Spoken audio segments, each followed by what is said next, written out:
How would you feel if you didn't have to worry about paying the bills each month? How would you feel if the stress of money was lifted from you and your family? It's Yuntaku time with Akko and Tamo. What does Yuntaku mean? It's an Okinawan word from the islands of Okinawa, which means chit-chat.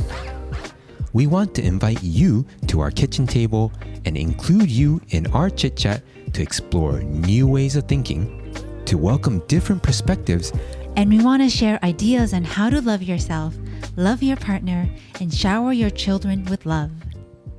This is episode 48. And the topic of the day is family money, our history, and growth. And before we get started, please take a quick moment to subscribe to our show. Now let's get back to our recent happenings. So recently we purchased this upholstery cleaner and it is amazing. Yeah, so it's like a vacuum it sprays out soapy water and then vacuums it up. Yeah, it sucks it right back out. And with kids and upholstery, it's a must. It's not a great combination because the kids just know how to dirty these things. It's amazing how you turn around for a second and things are all over our bench. And it's just, oh my goodness, how are we going to clean this up? And so it's really nice to have this upholstery cleaner on hand so that we can always clean up and it dries pretty quickly. Yeah. So we've used it for the bed. After our daughter wet the bed, we used it on the bed. We've used it on carpet. We've used it on a bench. We have a bench in the kitchen and it's upholstered. Obviously, when the food is dropped, it gets dirty. We've used it on chairs and it works fantastic. And so it's okay. We could have had this much sooner. Just like a vacuum cleaner. We're using the vacuum cleaner multiple times a day. And just like that, we really do benefit from this. So it's just like a vacuum with a spray that sprays soapy water and then you scrub it in. And you can scrub with it and then it just sucks it right back out. And speaking of vacuum, oh my goodness. So we have a vacuum that's cordless and that has also changed our lives. It's a game changer actually because cordless portable, a handheld one. And vacuum, I'm pretty lazy. If I have to plug it in, it probably won't happen. And so this cordless vacuum really helps with that. Oh yeah, it's really awesome. So if you're interested, we'll link the products on our website on podcast 48. So just go to our website, click on podcast and go to episode 48 and you will see the link to the product. It's really awesome. We love it. We use it all the time. All the time. All right, so let's get back to our topic of the day. So family money, our history, and growth. So let's start it off, Tamo. Yeah. So how would you feel if you had financial freedom? How would you feel if you didn't have to worry about paying the bills each month? How would you feel if the stress of money was lifted from you and your family? How would you feel if you could spend as much time with your family as you wanted? Now, we're planning to create a family money series where we share our thoughts on money and family finances so you can live the best family life possible. So if you have any questions regarding this, please contact us on our website on the Contact Us page or by commenting on the podcast episode. So today we're going to be talking about our money history and it will show you that we really came from humble beginnings and the growth that we've experienced. So we want to share that. And in the future, again, we'll talk about different topics. So we want you to be part of it by asking us questions. If you have any questions regarding family finances, let us know. So we'd like to start by sharing if we were taught about money by our parents and then how our money understanding and evolution happened. For myself, when I was a child, I was only taught really the basics, which is pretty much save your money and don't spend your money. That's it. That's really it. And my parents never wanted to talk about money. They didn't like to talk about money. It's almost as if they didn't really like money. I think to a certain degree, they probably had the mindset of money is the root of all evil, or people with a lot of money are not so good people. Mindsets that are detrimental and things that actually keep you poor. And so with that said, I was taught that you need to save your money and don't spend your money. My parents were very frugal. And they came to America, and so they were immigrants, and so they worked really hard, and especially my father, because he was the sole breadwinner, manual labor job, and really getting the minimum pay for the maximum amount of physical labor. And that's pretty much how we grew up. We were told that things were too expensive. We can't buy that because it's too expensive. And then just not going out to eat or anything like that. Just a real, possibly a typical immigrant story. And now from that, because I didn't have any understanding of money, when I started to work, which was very early on, I started to work when I was 14. And I actually even had to get permission from my mom to sign something so that I was able to work. But I started to work at that time. And as I started to make a little bit of money, I tended to spend everything. And as the years went on, this was the same. Throughout high school or even college, I would just overspend and a lot of overdrafts. And then I started to wake up to what was happening and I'm working this hard, but I don't have anything. All the stuff that I bought was meaningless. And I started to think, and then I started to mature. I started to think about money a little bit more. And then I started to save a little bit more as I was working the 9 to 5. This is after college, saving a little bit more. And then I started to think about even starting a business. And little by little, that kernel of an idea of starting a business started to grow. And I decided one day, I have a great 9 to 5, but if I don't start a business now, it'll be now or never.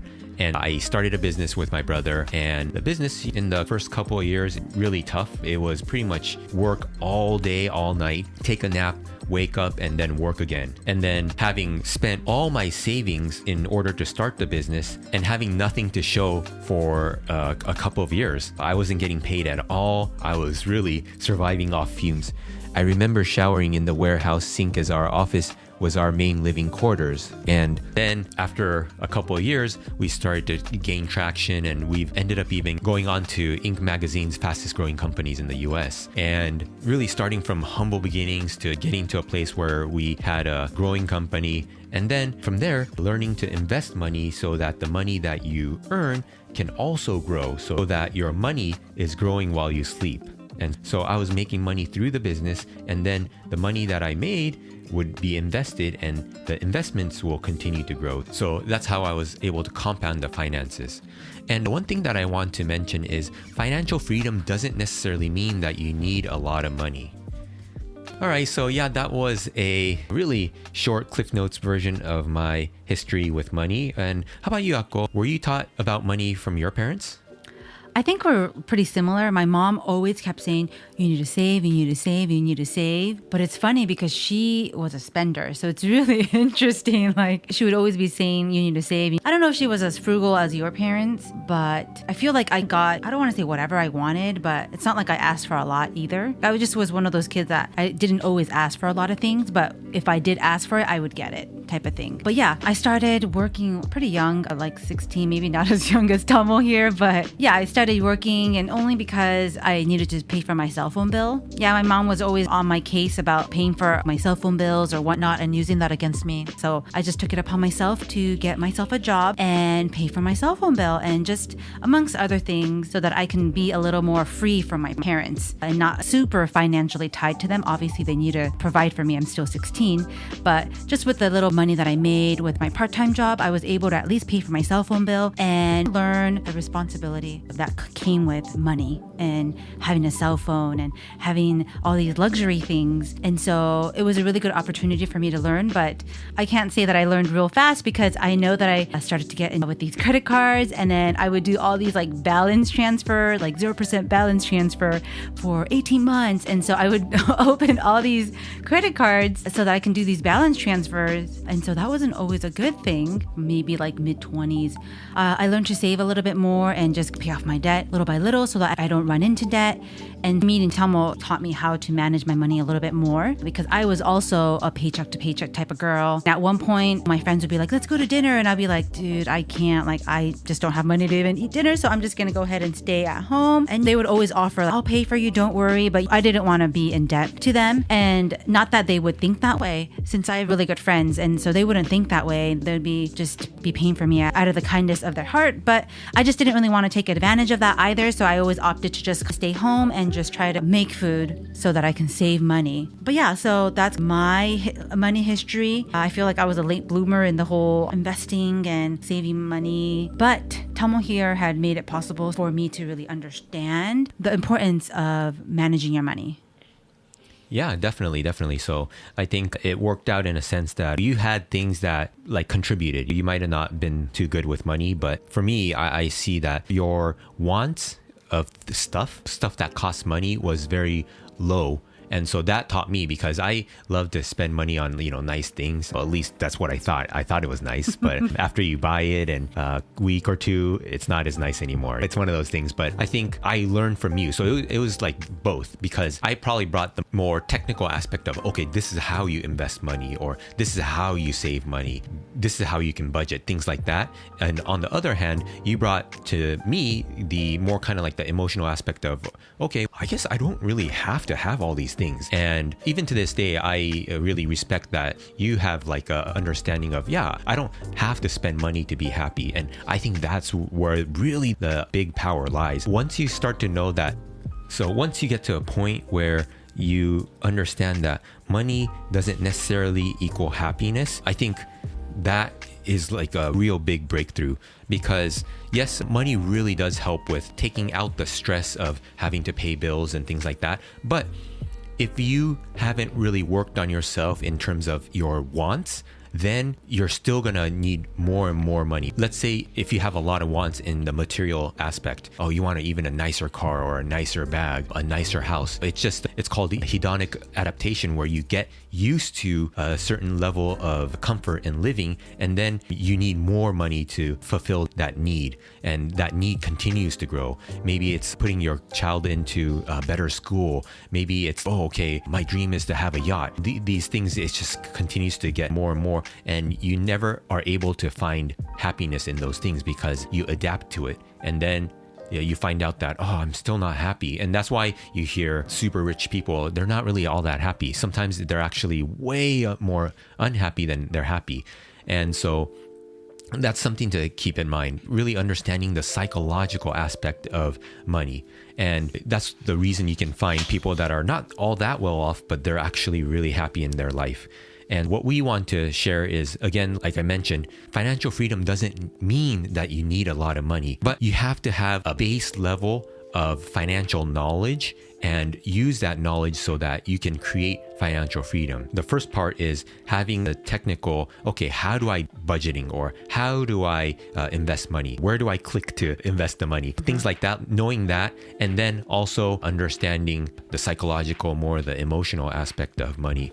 Because for me, if it wasn't for Akko, I wouldn't have really understood that money doesn't necessarily equal happiness. And I would have been on that rat race, that treadmill of hedonic adaptation, and I'll get used to having a certain level of car, and then I'm going to want a better car, then a better car, a bigger house, things like that. And again, really understanding that there's kind of two main parts to it, the technical aspect of understanding money, and then the emotional aspect of understanding yourself and knowing that money doesn't necessarily correlate to happiness. To a certain degree, yes, it does, because if you don't have to worry about, oh, am I going to put food on the table this week? If you don't have to worry about that, great. But again, if your spending habits are poor, it's always going to be the case. So really diving into the psychological aspects of that too. If you think this episode can be helpful for other parents, your friends, please share it. And if you haven't, please take a quick moment to subscribe to our show. Yeah. So I like how you said like you need to bring the psychological aspect of money, because I know friends that make a good load of money monthly, but here they are in debt, living paycheck to paycheck, and it's unbelievable. Sometimes what do you mean? You make 3 times more than me. And I'm an ICU nurse. We make a little bit more, and we get a pretty good wage. And here she is like making 3 times more and living paycheck to paycheck. So I think it's very important to understand, like Tamo said, like the psychological aspect, the technical aspect, just everything that has to do with finances, so that you can set yourself up for financial freedom. Yeah, exactly. And so I think for me, the technical aspect is actually easy to learn. It's more the psychological aspects that are difficult and usually hidden in the shadows. As we continue this series of family money, we'd love to talk a little bit more and go deeper into the psychology of money along with the technical aspects, so you can merge the two and create a strong financial foundation for the benefit of you and your family.